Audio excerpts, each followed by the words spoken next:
Everybody, and happy Friday. Welcome to another episode of Founder Friday series where we sit down with tech founders who are making an impact in the startup ecosystem and the world at large. This week, I'm so excited to be sitting down with Misha and Jordan of kinkofa. For those of y'all who don't know, Jordan and Misha are alumni of our social justice in cohort. And Misha actually participated in cohort number 6. So we've got some two-time DivInc alumni to our community and the tech ecosystem. Jordan and Misha, thank y'all so much for your time today. I've been waiting to have this conversation for a while. And I'm just so excited. But before we get into the juiciness, I wanted to make some time for y'all to people who've never heard of kinkofa, and just tell us a little bit about yourselves and how you got here. Sure. One, thank you for having us. So we're the founders of kinkofa. We met last year on Clubhouse, and we were building community there for people who were looking to connect with their roots, so Black family historians and others. And through this, we ended up having a lot of conversations, trying to connect with each other, understand how we might be related. So we started a genetic database for our community, which actually uncovered that many of us are related. And so through that, Misha and I actually discovered that we're cousins. And the journey kind of began from there, where we wanted to, learn more. How are we related? And so we decided to build kinkofa as a tool and resource and community for those of us who are looking to do just that, uncover our family history. And so we are a collaborative family history platform for Black folks. I love hearing that story every day. It is so crazy to me, and truly a testament why kinkofa needs to exist as a platform. Y'all were already building communities in other spaces. So I'd like to hear more about what your own family history recovery process like pre-kinkofa, and how building kinkofa has kind of changed that, and what you all have learned about yourselves in that process. Let's start with you, Misha. Wow, great question. I would say my journey is a little bit different. More of for my whole entire life, I've just been like Black people everywhere, my cousins, given that I know the history. But I lived abroad in Africa for a while. And in that, different friends and friends of friends, and like people were trying to place me into different countries, or like, oh, you might belong to these peoples or these cultures. And then I started to wonder a little bit deeper about that, but also trying to contextualize some of my own. I studied African American studies, so trying to contextualize history into like my own personal context and start to think through, where my family, my actual people fit into the story of like larger history. And then also realizing that people in my family were getting older, some of them passing away. And so, just starting to realize like time. And I think that's something that everybody starts to realize at a certain age.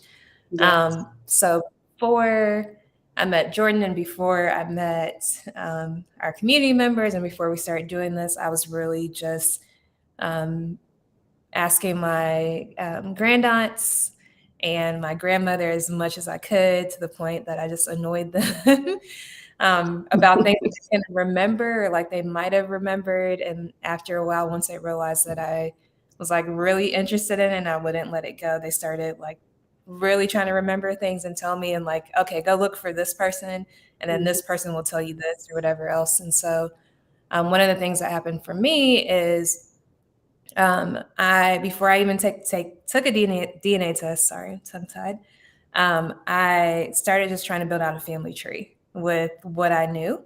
And on the oral history that both my aunts, two of my grandaunts, and my cousin and my mom and my grandmother could tell me, specifically looking at my maternal sides back to Arkansas, because that's the line that I really grew up with. And once I did that, I had gotten on and actually found a cousin who is a history professor and family historian as well. And through him, he kind of just revealed that, hey, we've been looking for y'all. Like, we're going to be doing a family reunion. learned that they called my second great grandmother a different name than what we called her. And I discovered a whole entire family tree with like our whole family that I didn't know. Yeah. And so we actually had a family reunion in 2019, and I got to meet, I think it was like 170 something folks that showed up. And that was the first time since enslavement that like my fifth grade grandparents had 7 boys that we know of, and like they had been split between Georgia, Alabama, Louisiana, Arkansas at some point in their lives, in their journey. And we had all never, like descendants of all of those folks had never been all together from all 7 lines at one time. So the first time we did that was 2019.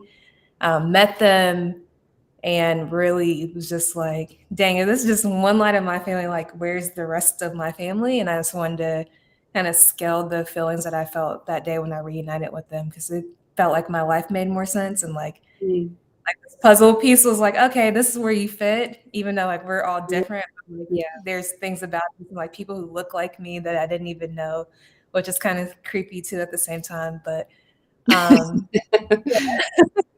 like, dang, you look exactly like me. How did I not know you? But wow, we really share genes. Yeah, like face and like put us all in a picture, and it's like all that. But what I did learn is that I had a lineage of people that have always been travelers, who are entrepreneurs, teachers, like all kind of really awesome professions. And then, of course, I met Jourdan and Jourdan helped me learn more about my paternal side. And actually a year ago today, I got to meet some of my paternal family for the first time. And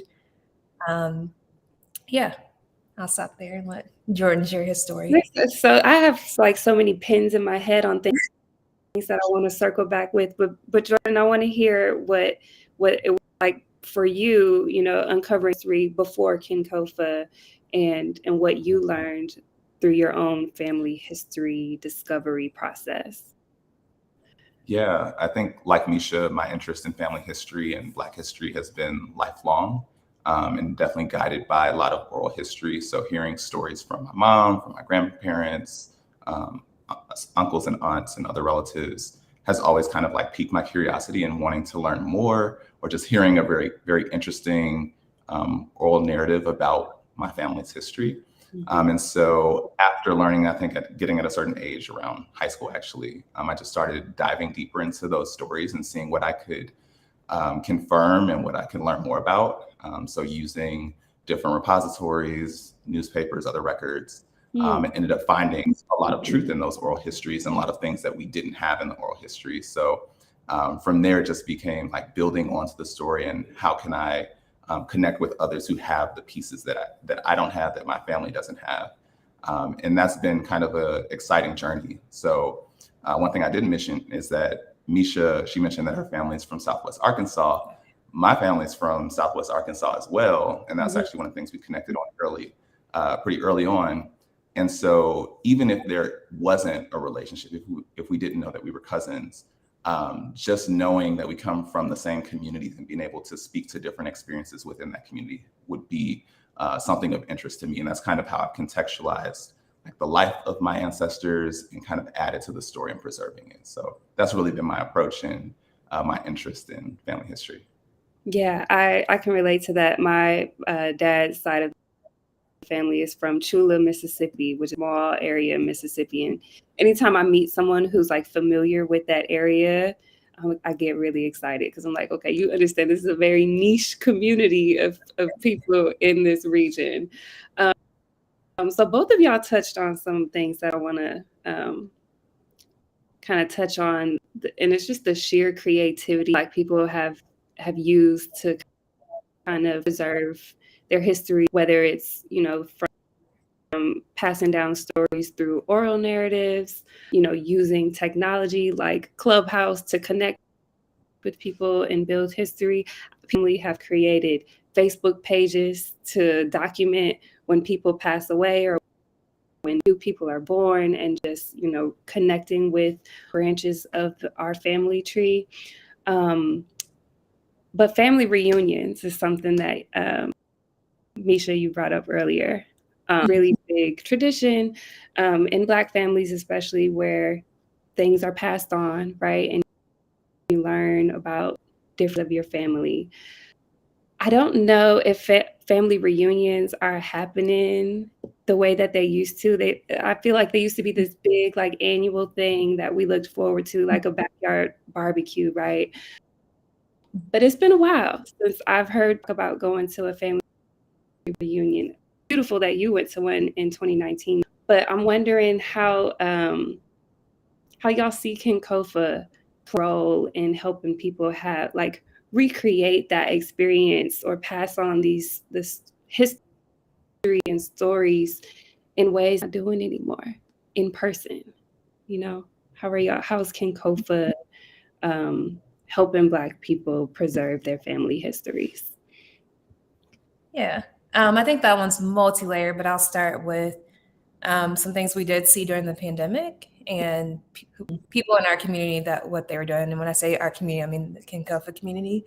Okay. So we had a lot of folks actually doing virtual reunions or like doing virtual gatherings with their family members on Zoom, having game nights, having days where it's like family history trivia, researching together. And again, that's why a lot of what we're thinking about in terms of what we build into Kinkofa came to life.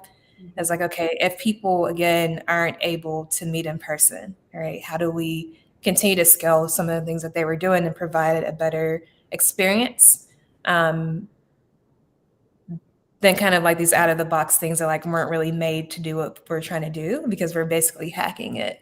And how can we use that to also scale like belonging and like well-being? Because sometimes family, for most people, not everyone ever, but family is like your initial community and your initial like friend group. Yeah. And that is just thinking about like how loneliness has grown during the pandemic and even before with social, like how can we use technology in a more positive way to bring people back together. So I think one thing that we look for is we move from a model of just being like a standalone community to like having a complete platform that still has a community in it, is thinking through like what are ways that we can have help and make it easier for people to onboard their family members. So how do we make researching, which is something other platforms don't do, how do we make researching your family collaborative? And I think in that to that, and we have a lot of different ways that we plan to do that. Can't give away the secret sauce right now, but pretty soon we will have that. But really, we've thought about our whole entire business model and the platform and the functionalities as a collaborative family history platform, as Jourdan said. And I would say, in terms of family reunions, is actually helping people. It's also a time where people create something with their family history. So whether that's a book, whether that's sometimes big. We actually went to like a community-wide family reunion for Juneteenth this year outside of Houston and St. John. And what they did is they had there's usually like a person or two, like there's people tasked with like doing the output of the family reunion. So that's whether that's a film, and when I say film, like a short video, usually some kind of presentation telling the family tree, a book passed on, and which also like is really, really valuable when you're trying to put the whole entire thing together. But what they did is they actually took their research and they made like kind of outdoor tripods, and like each person could see like which great grandparent they had come from, or like, you know, some people's like great, great, great, great. But it was just out in the community. And so people could visually see and pinpoint like where they came from. So we thought about ways that like we scale that and help people do that easier, like through our platform. So instead of them going through so much work to put it together, they can easily have ways to create outputs, I guess. Is that? That's so cool. You brought up collaboration, and one of the things that I really admire about Kinkofa is how intentional y'all are in building community and collaborating with your community and the people that you choose to partner with, right? No, like when you're building a company like Kinkofa that's so close to your heart, like this is something that's very personal and close to both of y'all.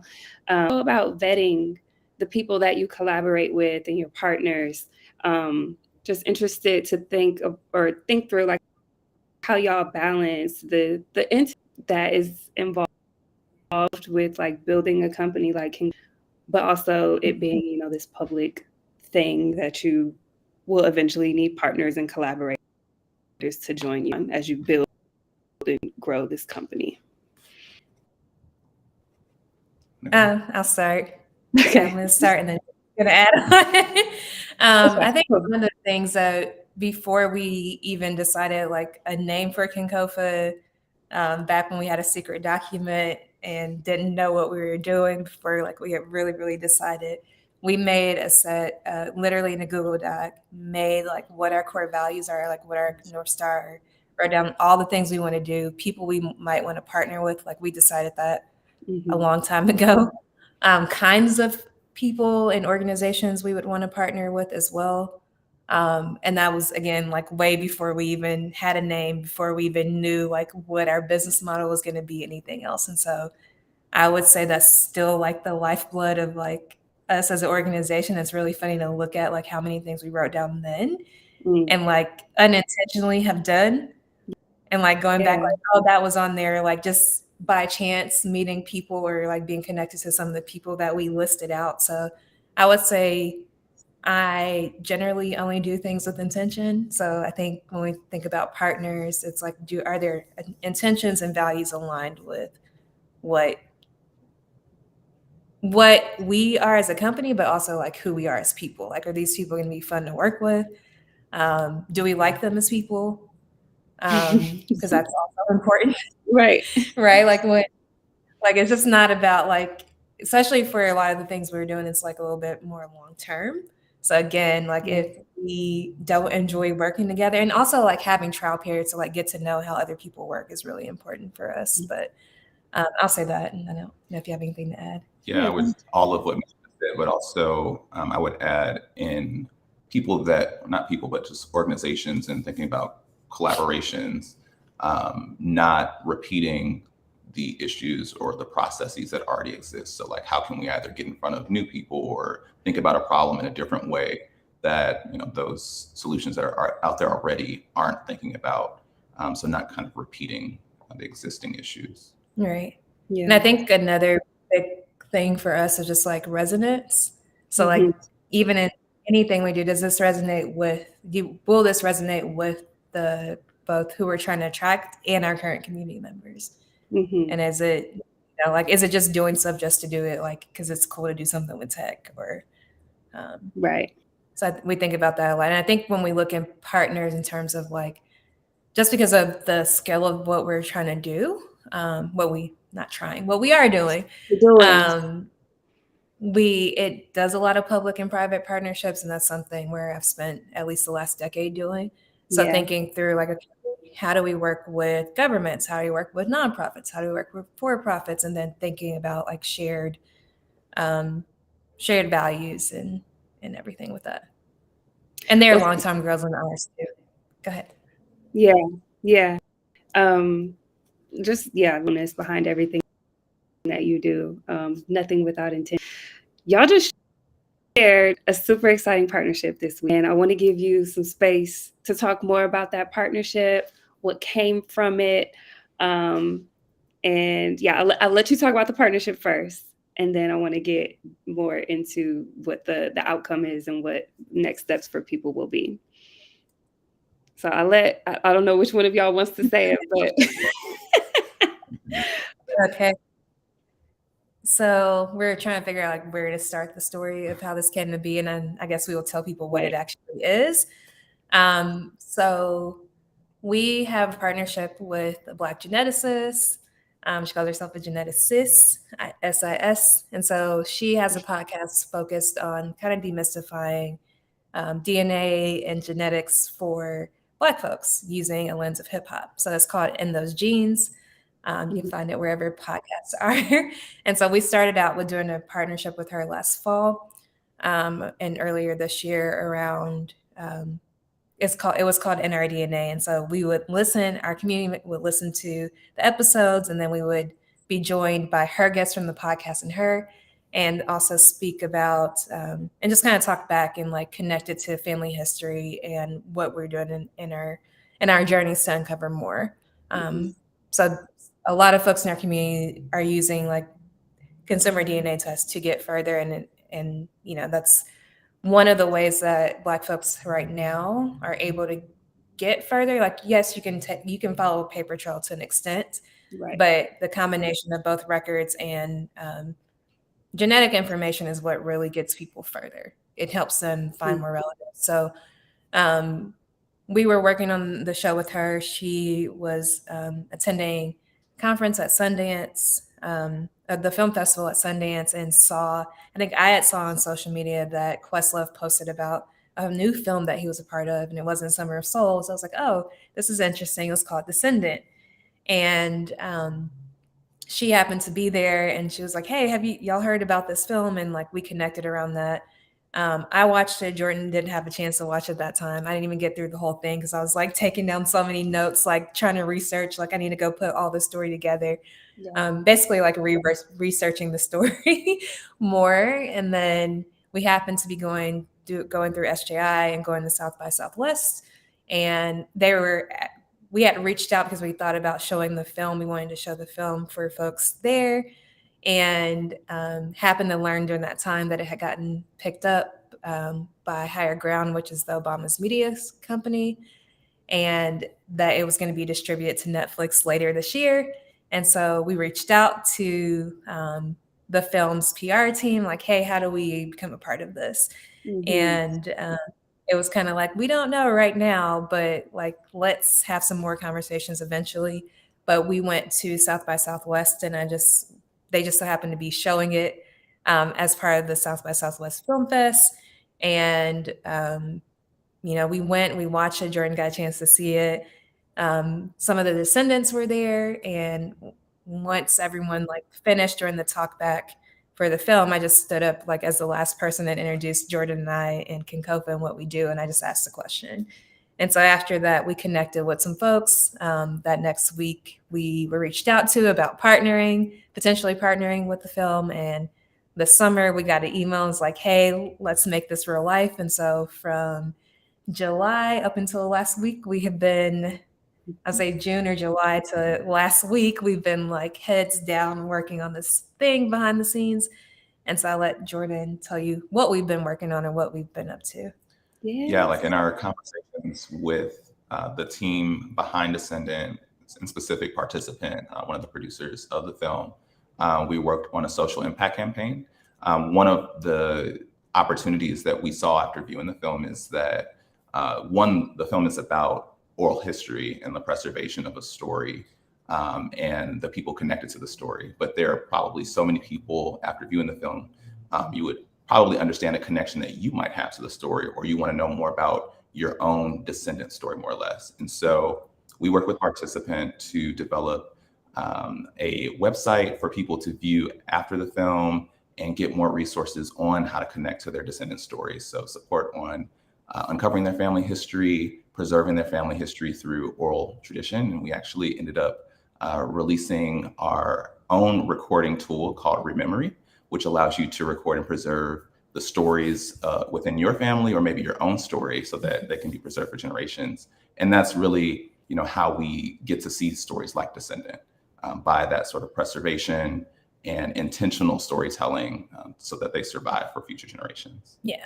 And then I'll rewind because I don't think we really said what the thing is. So Jordan mentioned the social impact campaign, but there's a film that was released to Netflix last Friday called Descendant, and it chronicles the journey of descendants of the last known vessel. So their ancestors were on the last known vessel to come into the U.S. Carrying enslaved Africans. And so it happened 52 years after the U.S. Had already made it illegal. Well, after the U.S. ended its formal participation in the international slave trade, not slavery. Right. But it just meant that there was a ban on importing folks from Africa into the U.S., but slavery did continue for a very long time. So in doing that, so they came over, so that was 1808 was when the importation of enslaved Africans was supposed to end. And then 1860, these folks are brought over from West Africa into Mobile Bay, Alabama. They're enslaved, and this is just before the breakout of the Civil War. So they're enslaved for about 5 years. After enslavement and during emancipation, they couldn't afford a journey back to Africa where they had come from, or like couldn't say specifically where they needed to go. So they actually formed what's called a freedom colony, which there's lots of them. So freedom colonies are founded by formerly enslaved people, basically. And so they created these enclaves where there's, grocery stores, churches, and just everything you need in the community. It was on and popping and great for a very long time. And then you have things like urban renewal that happened, highway comes in, industry comes in. And so then the enslaving family, the family that, I guess the part of this I did leave out was that they were imported all based on a bet that someone made. And so that particular family has allowed industry to pop up around the community. And so now that community has a high incidence of all kind of health issues like cancer and other things. So I won't give away the full plot, but the story chronicles their journey to, one, preserve this tradition, the story that has been passed on to them for centuries that is not in our history books. I'll add one more part of that. In 2018, a book by Zora Neale Hurston came out called Bear Coon. So that's another great thing to read if you want to know more about the story. Zora Neale Hurston had actually documented the oral history of one of the Clotilda survivors in the 1920s.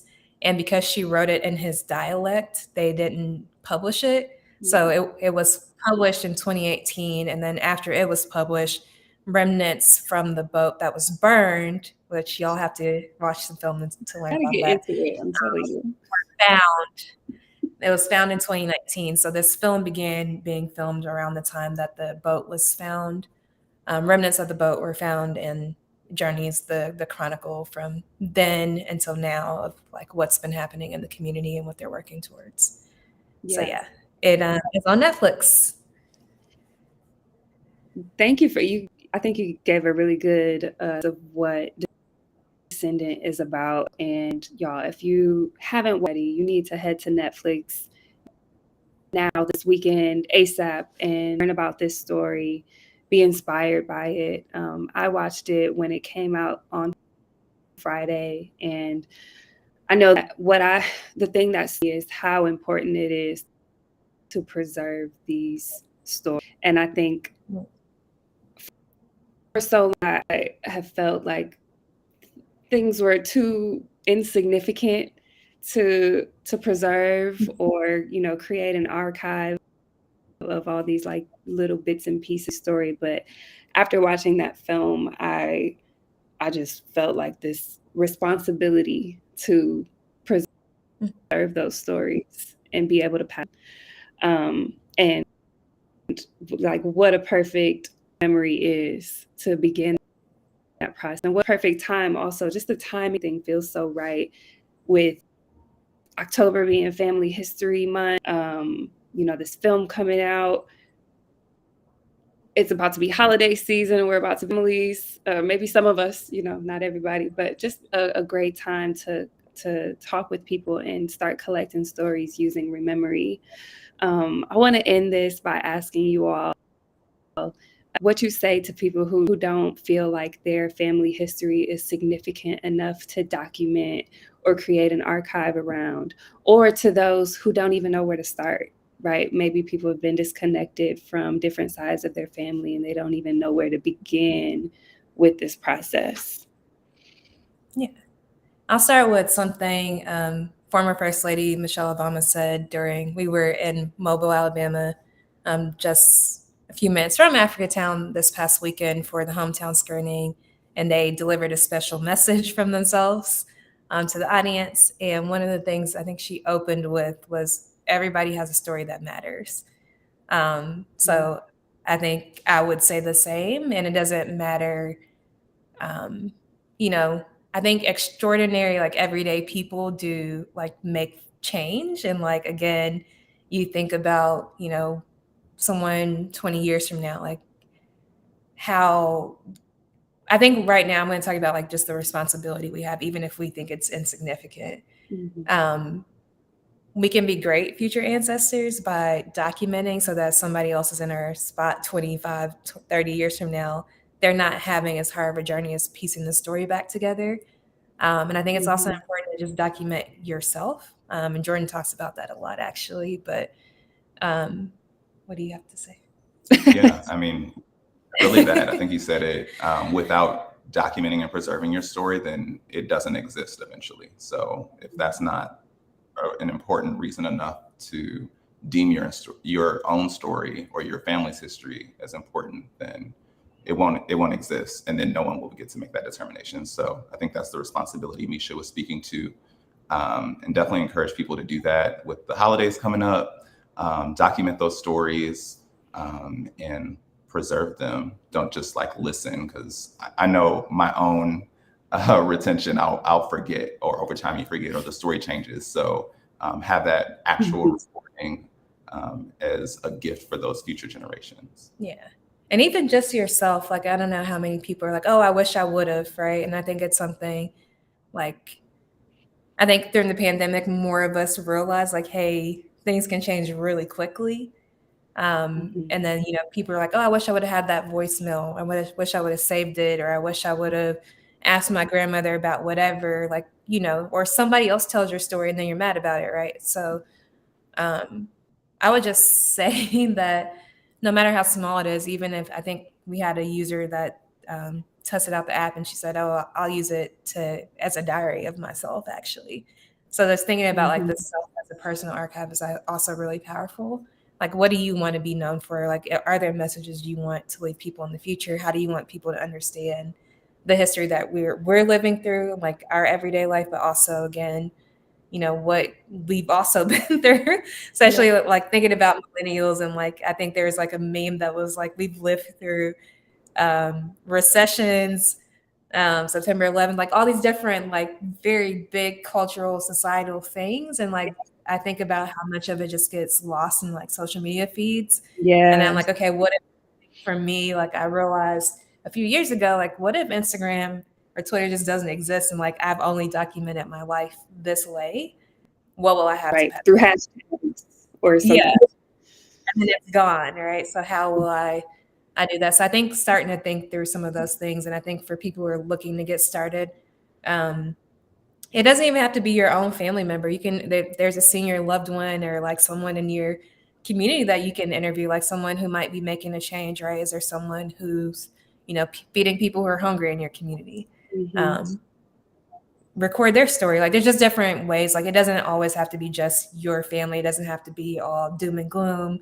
If there's like family recipes, I'm trying to think of family recipes, family dances. If there's like a favorite song that your family likes to do,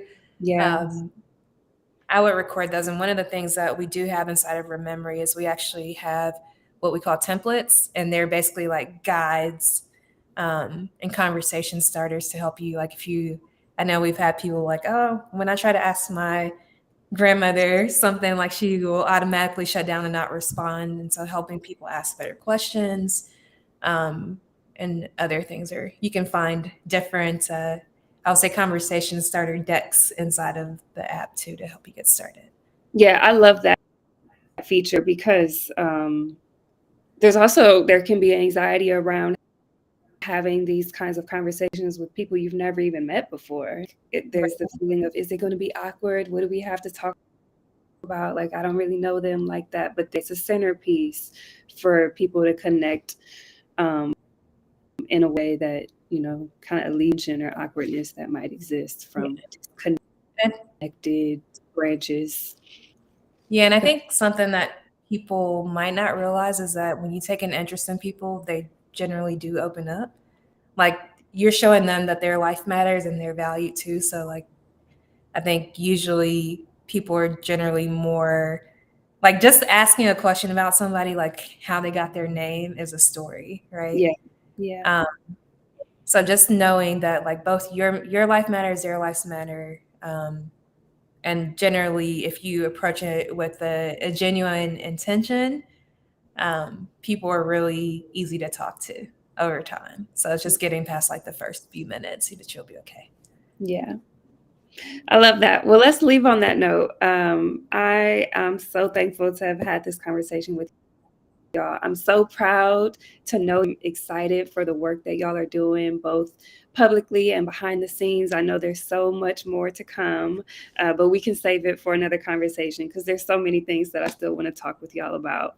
But let's leave it there. Y'all can connect with Kinkofa through their website, following them on socials, download. You don't even need to download it. That's another great thing about Remove is that it doesn't require any additional apps or software. Just go to the website and begin recording straight from the link that we shared earlier. There it is. Thank you. But yeah, thanks y'all so much. Really appreciate y'all and can't wait to talk again. Thank you. Thank you for having us. Bye. Bye.